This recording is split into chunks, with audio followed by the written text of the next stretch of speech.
In December 1950, in the skies over Korea, American F-86 Sabres met Soviet MiG-15 Faggots for the first time.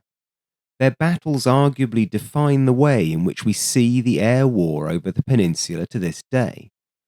US pilots would go on to make outrageous claims about their successes in Korea. Failure to question those statistics in the immediate aftermath led to a feeling of superiority developing in the USAF's pilots. But there was also recognition that the service needed to procure an agile, pure fighter aircraft that could take on the next generation of Soviet aircraft in a battle for air supremacy. A decade later, a General Dynamics chief project engineer named Harry Hilliker was walking into the Pentagon when he was approached by an Air Force major. The officer extended his right hand and said, "My name's John Boyd, and I'm a fighter pilot. I understand you work on the F-111, and what I want to know is why you guys built a goddamn £85,000 airplane and called it a fighter. It's too goddamn big, too goddamn expensive, too goddamn underpowered. It's just not worth a good goddamn." Hilliker sighed.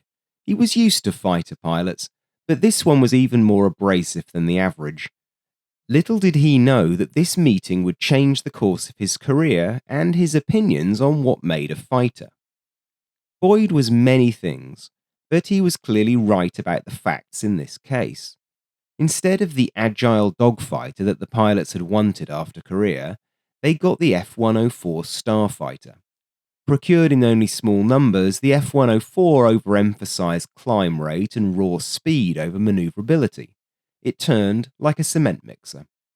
The facts of the air war in Korea, though, were that although 20% of sorties were air superiority related, 64% were ground attack. And it was these that most influenced American planners in the aftermath of the war. They wanted to go fast and they wanted to move mud. The following decade did nothing to change this situation. USAF fighters had been getting progressively heavier since the beginning of the jet age. The points on the left of this chart are aircraft like the F-80 and the F-86.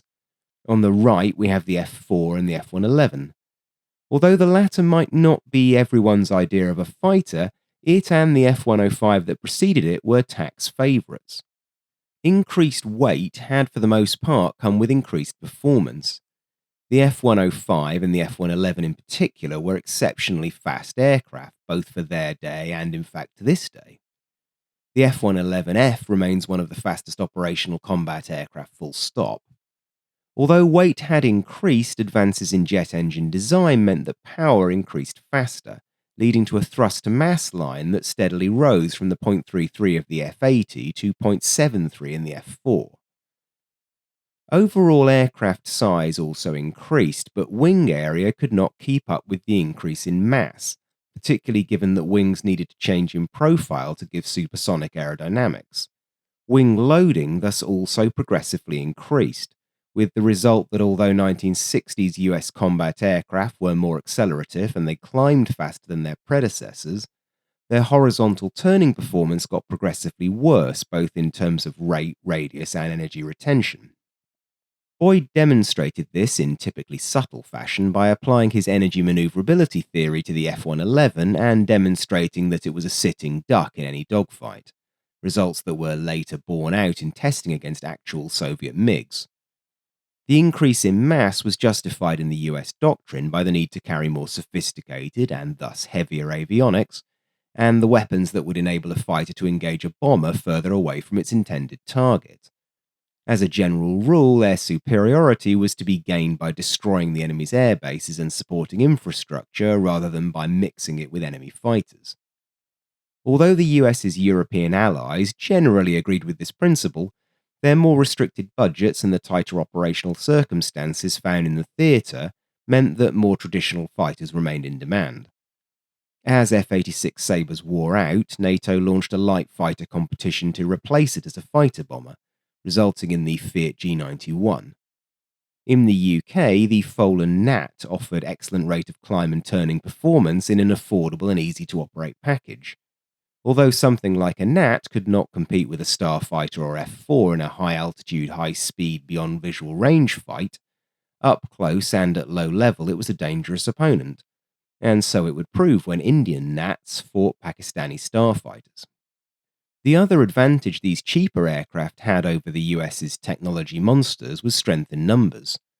Not only were Nats and MiG-17s cheap to buy, they were exceptionally reliable in comparison to something laden with valve-based electronics. All things being equal, an Air Force equipped with these aircraft would be able to maintain a higher sortie rate than one using the cutting-edge ones. The US had the economic strength to spend its way through this problem. Nobody else did. Northrop was the only US manufacturer who identified this issue in the 1950s, or perhaps others did too, but they did nothing much about it. Northrop's F-5 managed to provide ample supersonic performance and enough ordnance carrying capacity to be useful in a sturdy twin-engine design. When it emerged in the early 1960s, it sold well to countries shopping from the US map catalogue. The USAF did eventually end up operating a small number of F-5Cs over South Vietnam in the middle 1960s. This was as much a marketing exercise as a military operation, but the deployment was serious and demonstrated the F-5's combat effectiveness. Ready availability of many hundreds of Super Sabres meant that there was, however, no need to buy freedom fighters in bulk for the USAF. The TAC's main fighter in the middle 1960s was, of course, the versatile F-4 Phantom, based on the Navy's F-4B.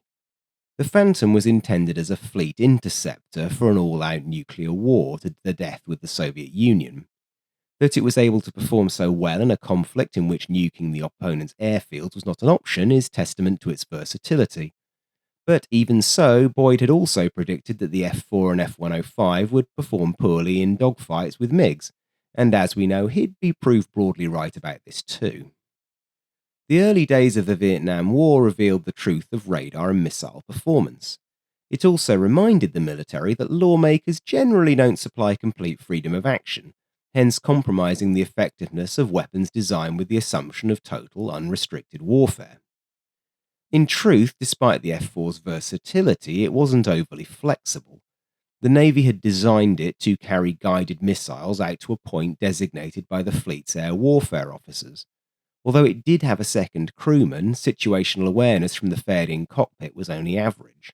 Although it did turn better than some histories suggest, it didn't have the instant response of something like a Sabre or a MiG-15. Although it most certainly could drop its bombs and then act like a fighter, it was best when it was employed with advanced planning and in an engagement that started beyond visual range. In the terms of John Boyd, the Phantom did not help its pilot get round his OODA loop faster than his opponent could. Boyd aside, the Air Force began studies on an interceptor and fighter bomber to replace the F-106 and F-105 in 1965.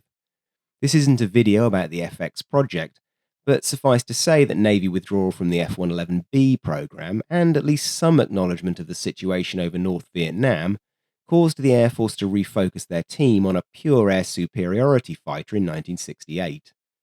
Their main motivation, however, was to prevent Congress withdrawing their budget and forcing them to take yet another Navy fighter, in the form of that service's VFX. As it happens, there were those in the USAF, aside from the rebels like Major John Boyd and Lieutenant Colonel Everest Riccioni, who had identified the spiraling size, complexity, and moreover cost of the new tactical aircraft programs. A second, much smaller study was commissioned alongside FX, with the goal of developing day fighter concepts under a £25,000 weight limit. This study was called the Advanced Day Fighter, or ADF. General Dynamics were particularly active in studying ADF concepts, largely because they anticipated that at some point in the next decade or so, the Air Force would want to replace the F-4 Phantom. The issue with the Phantom as a traditional fighter bomber was twofold. First, it had been designed in an era of analog electronics and thus was carrying around an awful lot of weight that was only really tactically useful in the odd moment that its crew needed to engage an enemy beyond visual range. And the second problem, from the Air Force's perspective, was that the Phantom was dragging around a second crew member, who was in essence just dead weight. Although the Navy turned the second man into a virtue, the Air Force arguably never did. The General Dynamics ADF featured a tapered, moderately swept wing that blended into the fuselage to increase the effective lifting surface.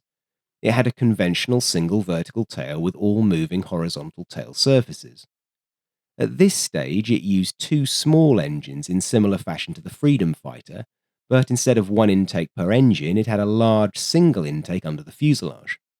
An unspecified cannon was in the port side leading edge extension.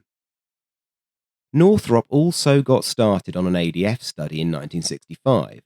Their new family of designs were designated N300, and initially at least they bore a lot of similarities to the M156 family to which the Freedom Fighter and later the Tiger II belonged. There were multiple concepts, but the process apparently started by retaining the F5 wing, but stretching the fuselage to allow the installation of more powerful engines. After a year or so of testing, the wing moved to a high position. Moving the landing gear into the fuselage allowed that wing to be thinner in profile and thus support higher speeds. Although the design had 4.3% greater frontal area and it weighed 300 pounds more than the original low-wing design, it offered sufficient benefits that it was taken forward into the next N300 variant, known as A11. N300A11 added three-dimensional inlets that resemble those on the F111. Their superior performance meant that they could be pushed back further beneath the wing, reducing weight. The risk of foreign object damage led to those intakes being further modified in the A-43 concept later in 1966. More significantly, given how the Northrop design would evolve, the wing root extensions had started to grow larger in this iteration. By this point, the N300 weighed 20,500 pounds at takeoff weight and had a wing area of 300 square feet. It had a total of 15,000 pounds of thrust. Wing loading was thus 68 pounds per square foot at takeoff weight, which was a significant improvement on the Phantom's 93 pounds per square foot at combat weight. Thrust loading was at worst the same as the Phantom at 0.73, and it would have been superior if both aircraft were at combat weight. Emergence of the MiG-25 in 1965 gave the Air Force top brass the opportunity to insist on even greater power and speed in the FX. It was also used as a way of reducing focus on a light fighter, for the reason that it was perceived to be too vulnerable to attacks by a high-speed interceptor armed with heavy missiles. Even so, work on light fighter concepts continued in the background at both General Dynamics and Northrop. Ultimately, the Phantom would need replacing, and irrespective of the name of the program, that fighter would need to be cost-effective enough to be purchased in significant numbers. Amongst others, Boyd, Riccioni, and the weapons systems analyst Pierre Sprey also continued to apply pressure and perform staff studies that illustrated the potential of a lighter aircraft designed with energy maneuverability and OODA principles at its heart. In 1968, using data compiled from NASA studies and their own calculations, Boyd, Sprey, and a mathematician called Tom Christie, who was working under contract at the Pentagon, determined that a future fighter needed a fixed wing and preferably shorter range than what was then considered acceptable. This would keep weight down and thus enhance performance, preferably to below 40,000 pounds in the case of the FX and much less in the case of the ideal fighter. Also in 1968, General Dynamics kicked off a program of studies that would ultimately inform many of the aerodynamic concepts found in the F-16. Their aim at this point was, however, to win the reconfigured FX competition, which had evolved into a pure air superiority fighter possessing great agility. General Dynamics focused on studying FX concepts powered by a single engine, initially strongly based on their 1965 study. Results had shown them that a single-engine design was 20% lighter at the start of combat, had superior sustained turn rate and more rapid acceleration, while extensive reviews of accident rates showed no significant differences between one and two engines. Even so, their FX bid was rejected, but General Dynamics used the lessons to develop a proposal for a renewed light fighter known as the 404. This had twin tails and, in at least one study, canard foreplanes. It was the 404 that captivated John Boyd and formed the focus of his application of pressure on the establishment to fund his ideas. He probably needed that boost, as when the nearly £60,000 McDonnell Douglas Eagle won the FX competition, he had written out his retirement papers in dismay.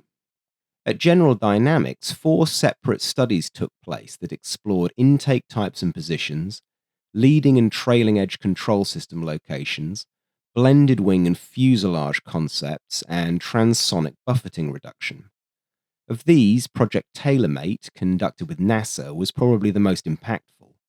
A comprehensive study of stall resistance of various intake types and locations, it gave General Dynamics great confidence in the under-fuselage air intake, which at the time was a radical departure from conventional wisdom. As Air Force interest increased, serious development of the lightweight fighter started in late 1970.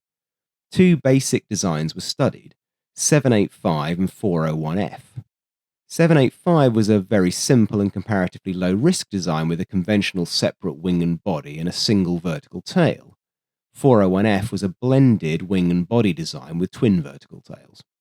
401F showed severe problems with directional stability at moderate to high angles of attack. NASA aerodynamicists suggested sharpening the strake leading edge to increase vortex strength and to dominate and stabilize the flow at high angles of attack. Over a 3-month period, Delta strakes were tested on 785 and its twin-tailed 786 variant, while small canards and strakes were tested on the F401F series. The stability problems were basically resolved by the end of this time, although the detail of the strake design continued to be refined. After much iteration and experimentation, the forward body of an F401 concept with the single tail rear of a 785 was alighted upon. The characteristic F-16 shape thus finally emerged from the melting pot of ideas. The same emergent design process also took place at Northrop. In 1967, the engineering team had introduced much larger leading-edge extensions to the N300 alongside the underwing intakes. So different was the result from the original concept that Northrop redesignated it the N530 and dubbed it the Cobra. Cobra was to be powered by a pair of GE J97 turbojets, giving 16,000 pounds of total thrust.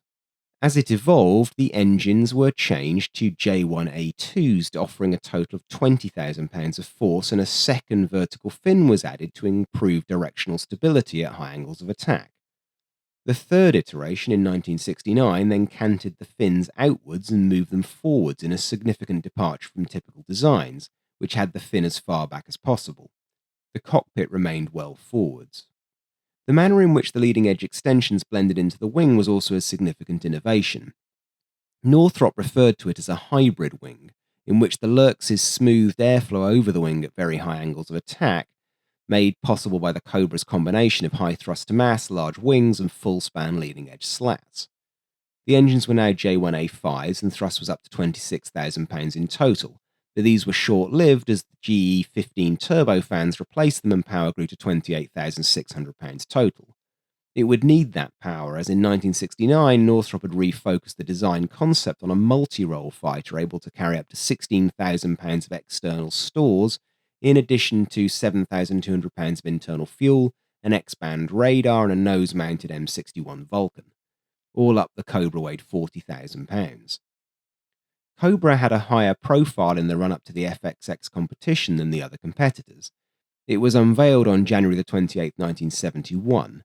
Northrop were hoping to attract international customers to add to the 17 air forces that were flying Freedom fighters and the others that would soon be flying the Tiger II, which had just won the International Fighter Aircraft competition to succeed the Freedom Fighter as the default option under the Military Assistance Program.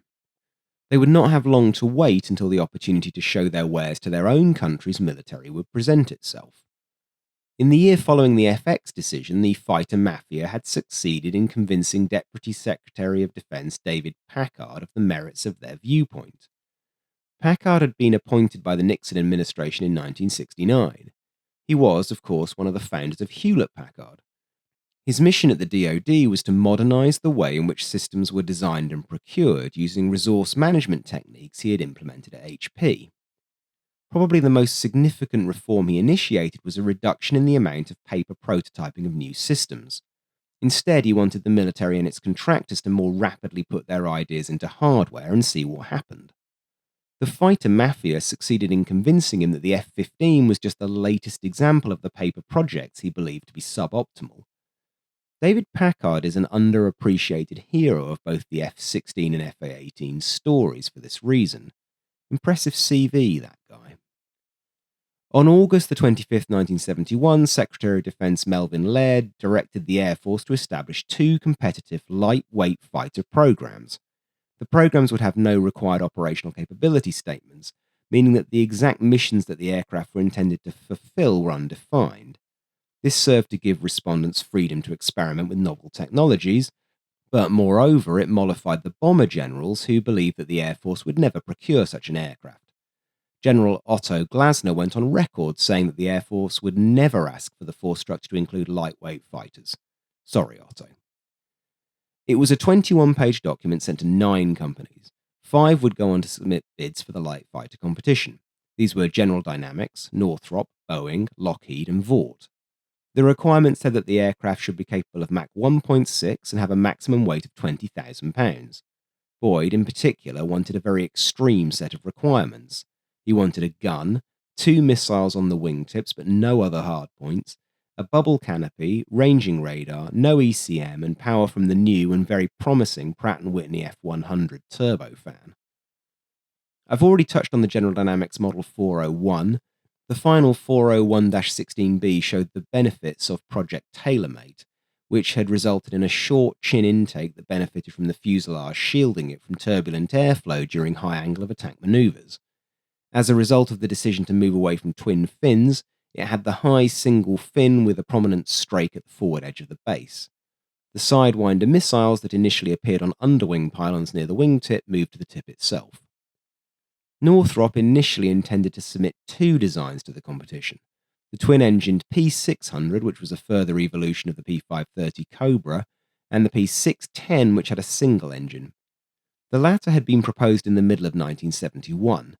It weighed 17,000 pounds versus 23,000 in the twin-engine concept. Northrop's design team believed that it would have been considerably more manoeuvrable than the P600, but unfortunately its development just started too late. Since it proved impossible to get it into a state where it could realistically win the competition, Northrop withdrew it.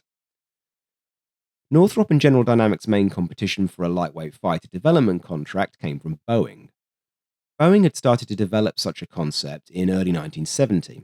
All of their fighter projects at the time had the prefix 908.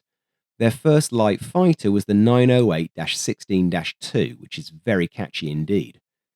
In its early days, it had featured in Colonel Riccioni's 1971 Falcon Brief document as his example of the right fighter capabilities. Incidentally, Pierre Spray's 1969 paper on what he termed F-XX designs referenced the General Dynamics and Northrop designs. Boeing's aircraft had far more in common with the General Dynamics line of research than Northrop's, despite the fact that Boeing had a closer relationship with the latter. It had conventional swept wings that featured removable composite tips that could be removed in order to fit sidewinders. It had a single fin from the outset and all moving horizontal tail surfaces. Armament was to be a pair of M39 20mm revolver cannons, one in each wing root. There was only a small ranging radar set rather than something more sophisticated. In its final form, the 908-909 was Boeing's submission to the competition. It was 47.8 feet in length from the edge of the pitot tube to the end of the tail. Excluding the pitot and the tail, length was 43 feet. Wingspan was 29.3 feet and wing area was 240 square feet. It was light with an empty weight of 11,700 pounds and a clean takeoff weight of 16,000. Lockheed had submitted a heavily modified version of the F-104G Starfighter to the International Fighter Competition. It successfully lobbied to have this aircraft, the CL-1200 Lancer, included as the light fighter. To do so, Kelly Johnson had it redesignated as the X-27 to mollify those who thought it was Lockheed's attempt to divert resources away from the F-15. For the light fighter, the CL-1200 received larger wings, but it still looks, and effectively was, a 1950s design. It is interesting to me that Kelly Johnson stuck with the fundamental design of the F-104 despite it being so obviously obsolete. Perhaps he was distracted by other projects. The final competitor was Vought, which had recently recovered its brand within the LTV family. Their entry was the V1100, which was based on the V1000, itself an outgrowth of the successful F-8 Crusader. The V1100 had swept wings and a chin intake, but also retractable canards on the leading edge extensions to reduce trim drag during supersonic maneuvers. In the typical Vought style, the sidewinders were carried on stub pylons on the fuselage sides. Gross weight was 19,000 pounds. On the 18th of March 1972, the Air Staff announced that Boeing's entry was the best of the five, then General Dynamics, Northrop, and very much further back, Vought. Lockheed's entry was dead last. This looked favourable to Boeing, but after a review, the Source Selection Board moved Boeing back to third and thus in April declared that General Dynamics and Northrop would be invited to build their prototypes for flight in 1974. The exact reason for this reversal of fortune for Boeing appears to have been the fact that Northrop's entry was twin-engined and thus represented a different approach. Since this was an experimental contract, it made sense to diversify. General Dynamics' contract was worth $37,943,000. Northrop's was slightly more at $39,878,715 exactly. Two prototypes were ordered. The General Dynamics YF-16 flew first on the 20th of January 1974, with the Northrop YF-17 following 6 months later on the 9th of June. In April, the stakes had ratcheted up when it was announced that the Air Force would purchase a fleet of at least 650 of the winning design. The lightweight fighter thus became the Air Combat Fighter, or ACF. Congress also insisted on the Navy joining the process, as they would shortly be procuring a replacement for the F-4 and the A-7. The stated intention was to procure an aircraft that cost under $3 million per unit versus $10 million for the F-15. The US would therefore be more closely able to match the Soviet Union's numerical advantage without going bankrupt. YF-16 had a novel analog fly-by-wire system and a side-stick controller. The pilot sat in a reclined seat in order to help him withstand the G-forces that a fighter with a thrust-to-weight ratio of 1.28 to 1 could generate. The combination of physical measures and electronic flight control was essential, as the YF-16 could generate forces that would kill a pilot were he not protected from exploring the aircraft's actual limits. It was a small aircraft with a wingspan of only 30 feet, and it was 46 feet and 6 inches long. Although light, it could carry up to 13,600 pounds of external stores. John Boyd was probably irritated by that. A Sidewinder weighed only 180 pounds. YF-17 was heavier than the YF-16 at 23,000 pounds. It had a pair of GE F-101 engines for a total of 30,000 pounds of thrust. The engines were mounted close together to minimise asymmetrical forces in the event of one engine failing. The resulting competition was fierce.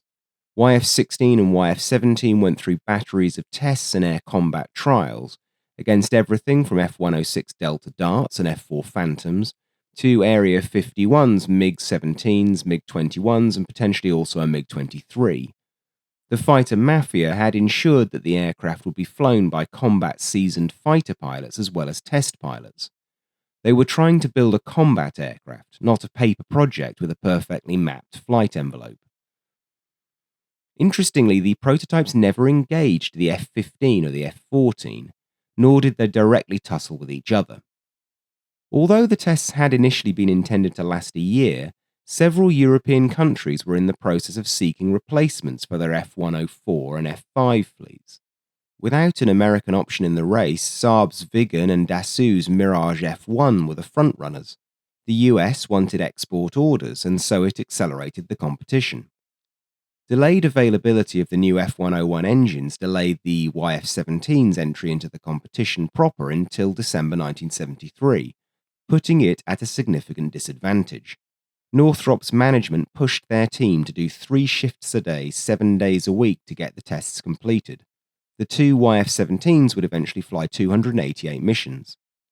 In close air combat, YF-16 appeared clearly superior. At one point, a prototype YF-16 took 3 straight engagements against an F-4, which then had to land to refuel. Still airborne, the YF-16 then beat a second Phantom sent up to resume the fight. Almost all of the pilots that flew it preferred the YF-16. YF-17 was not completely overwhelmed, though. It was very pleasant to fly and able to turn at a peak 9.4 G. Climb rate was 50,000 feet per minute at sea level. In a dogfight, it also had some superior capabilities to the YF-16. It was able to maintain a controllable 34-degree angle of attack in level flight. It also proved controllable at airspeeds as low as 120 knots. Finally, it could carry 25% greater payload than the YF-16.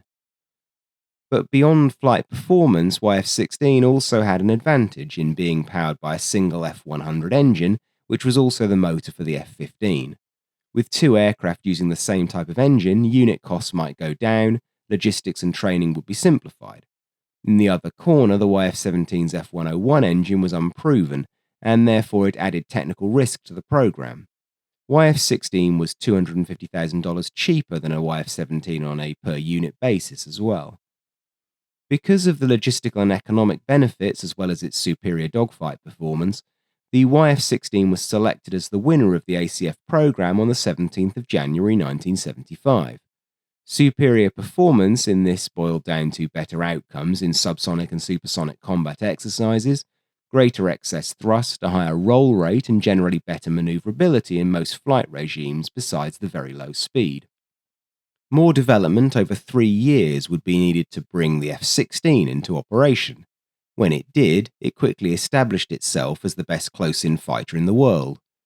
Its path to service and the nature of that service are subjects for another time. As, of course, is the ultimate fate of the YF-17 and the FA-18 Hornet that it became.